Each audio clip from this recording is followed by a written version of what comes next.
Good morning, everyone. Good morning. My name is Mayor Shelby Rognstad. I'm mayor of the city of Sandpoint, and I would like to welcome you all here to Sandpoint. This is a really exciting opportunity for us as a community. What the Guild does, well, first of all, let me see by a show of hands, who here is a member of the Timber Framers Guild? Wow, okay. Pretty much all of you. Welcome to Sandpoint. It's really an honor to have you here. It's amazing the kind of work that you all do, furthering the knowledge and craft of timber framing around the country, around the world even. It's really a gift. It's a gift to our community, and it's an honor to host you and have you participate in the educational events that you have going on this weekend. And in the project, the Bell project, we're really excited about. Couldn't have been a better project for you to participate in for us, because that is such a quintessential historical landmark for the city of Sandpoint. It's going to be a really, really exciting project when it's complete. So thank you for being involved with that. Thank you for sharing your knowledge, experience, and wisdom with our kids this weekend. And I hope you all have the opportunity to really enjoy your time while you're here and get to know our community a little bit, get to know the people here that make us who we are in Sandpoint. Unfortunately, didn't quite get the cooperative weather today, but maybe the sun will come out and you can enjoy the lake while you're here this weekend. I do want to say a special thanks to Katie Cox and Connexu Land Trust for everything that they do in this community.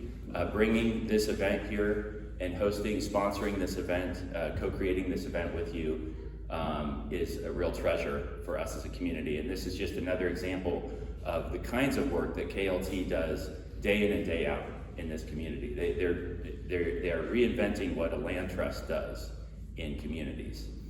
So we're very grateful to them. And I'm really grateful to Colin, who's a longtime member of the Guild, a former president, a dear personal friend of mine. Like most of you, any of you who know him, he inspires me with his craft work and artistry, furthering the trade.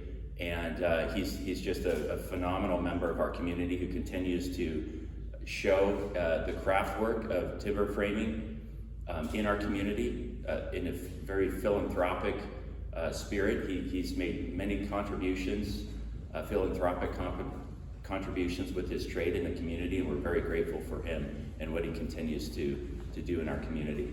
And for putting this event together and bringing you all here, we're very grateful.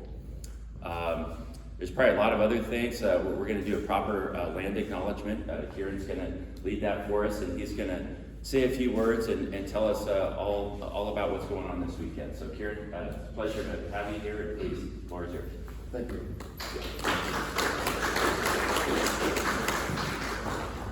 I'm Kieran McClory-Taylor. I'm a board member with the Guild. It sounds like we've got a lot of Guild members here, which means you probably already know some of the things I'm going to talk about. For those who don't, and for those who are members of the Guild but maybe aren't as involved in some of the things that I find most exciting, I hope that you find some value in what I'm going to speak to, and hopefully get people excited about. I'm not a public speaker, and I am a somewhat nervous person, so I wrote some notes, and I'm going to refer to them as I talk to you today. The Timber Framers Guild is a North American nonprofit dedicated to enriching community through craft. That's our tagline, and I think that the best way that we do that is by engaging directly with communities and drawing community members together to be immersed with the best timber framing tradespeople that we can source from our membership and beyond, to build projects, to pursue plans, to create structures that will enrich communities, both by virtue of the structure itself, but also, as Greg just mentioned earlier this morning, the process of working together between people that may have never held an edge tool before, never had confidence that they could work in a physical three-dimensional world to bring something from raw materials into fruition as a functional structure. And out the other side of that, in as little as 7 days sometimes, see something go from an idea to a physical reality and know that they were a part of that. And it's a space that they can come back to again and again as a member of that community, point to it, talk about it with a personal experience and relationship. This is so powerful for people in a world that often is becoming more fragmented and more isolated. These are tangible things that connect us, and this is a value that the Timber Framers Guild has pursued and developed over the years that I have personally experienced time and time again is a wonderful, powerful vehicle for connection. And we need connection. We need it to build strong communities. These structures, I think, are highly symbolic of that. They're lasting, they're tough, they're beautiful, and they're meaningful. So my favorite part of the Guild and what the Guild does, of the many things that the Guild does, is bring those experiences to bear within communities. So on that note, Autumn Peterson is going to be speaking at 2 p.m. today to how to take an idea that you may see, some potential you may see in your community, and the next steps to bring that into reality as a Timber Framers Guild sheltered event where we can bring in people from your community and beyond to work together to create a concrete group of relationships that will enrich. So I strongly encourage you to attend Autumn's talk. She knows what she's talking about. She's been involved in the Guild for a very long time. And I encourage you to find a way to get involved in a community build if you're at all interested. I think you would come away from it a happier person, and I think that sounds like a lot, sounds extra, but I think it's true. I have to unlock my phone to see some more notes here.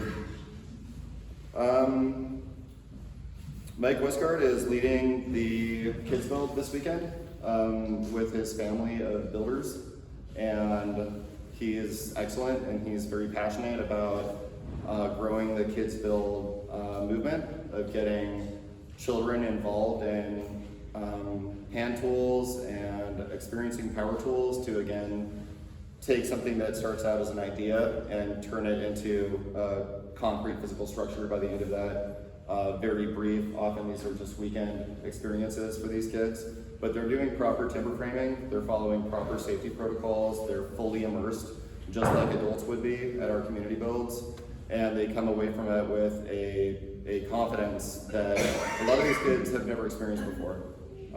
Mike Westgard has full faith that these children are capable of taking on these responsibilities, and the gravity and presence of the potential dangers of the tools, and access to the meaningfulness of what they're doing too. And all of that is present in a Kids Build. So I am grateful that Mike is here, taking his time, and his family is here, taking their time to help make the Kids Build thing happen. As you can imagine, there's dangers involved. It's intense keeping a bunch of kids focused on this work in a way that is safe. And he does it quite eloquently. So they'll be out on the deck. Feel free to check that out and see what they're doing. It's great that he was able to come out and make that happen. It also allows some adults with children to be able to focus on some of the higher level stuff while their kids are being managed in a way that's safe and controlled and healthy for them. Mayor Shelby spoke on Colin Begg's action here with the Japanese bell tower project that I have been auditing for the last several days, and I have just been blown away by the quality of that experience for the people that are participants. We have 2 instructors doing that. Yamamoto-san is from Japan and flew in for it, and I don't know how to pronounce Jan's last name. He's a Quebecois Japanese timber framer that lived in Maine and recently moved to my own Ashland, Oregon. Jan Gigier, pronounce me if you like, correct me if you like. They bring an intention and presence to teaching these practices that is perfectly matched to the precision craft itself. We're honored and grateful to have them here to lead us down this path. I have never seen instruction this precise and calm and simple. There is no extra word in their definition of the rule for why you do what you're doing on an individual stroke of the chisel or the plane or the layout. I've never experienced any teaching that is so precise for a kind of timber framing that is also so precise. Clearly, the teaching is also an art form that they have been pursuing for their lives, and it's humbling to be able to even just stand back and watch that happening. And the participants, the students that are in this process, are having the same experience. They're just blown away. I think most of these people have never had this level of intentionality within a teaching experience or a learning experience for them, and it shows.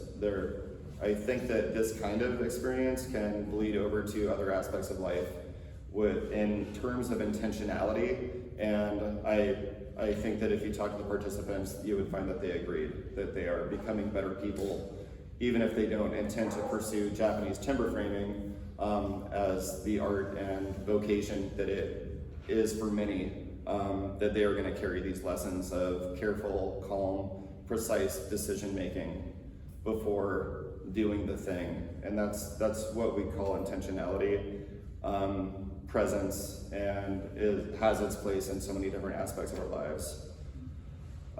So that's awesome, and none of it would be happening without Colin Dykes. He's spearheaded this mission. He's had this as his vision for many years, and it was through his tireless efforts and belief and raw power that he brought all this together, and it's such a beautiful space and such a beautiful project.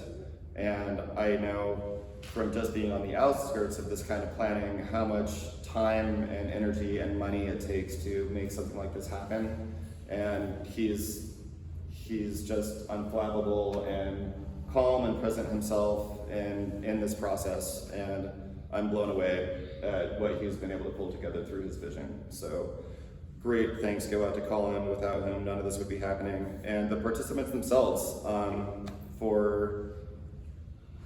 Without students, we don't have teachers.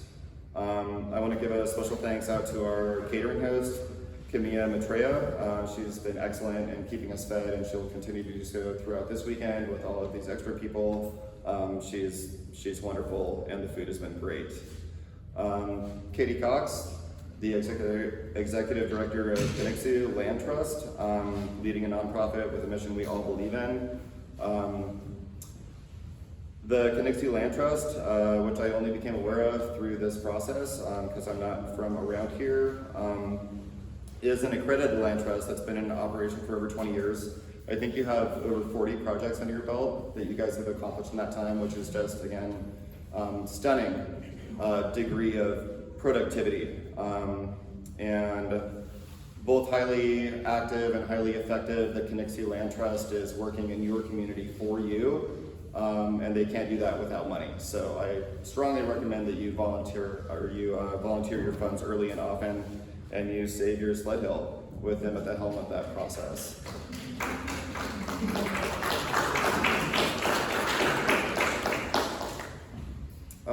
And with that said, I would like to fumble through a land acknowledgement, my first. We are standing on Kalispel, Salish, and overlapping tribes' territories that were removed from their control and power over a long time ago, but that kind of colonialism is still happening today, as this town has grown by 10% in the last 2 years, and I assure you that that 10% was not First Nations peoples growing in number here. So acknowledging the Kalispel people, the Salish tribes, and the overlapping tribes that have shared territory here before European settlers came through. We are grateful for this space. We are present in this space. We honor the land, the life that springs from this land, and we do so by doing what we do here with intention. That's the best that I've got, and it's a drop in the bucket.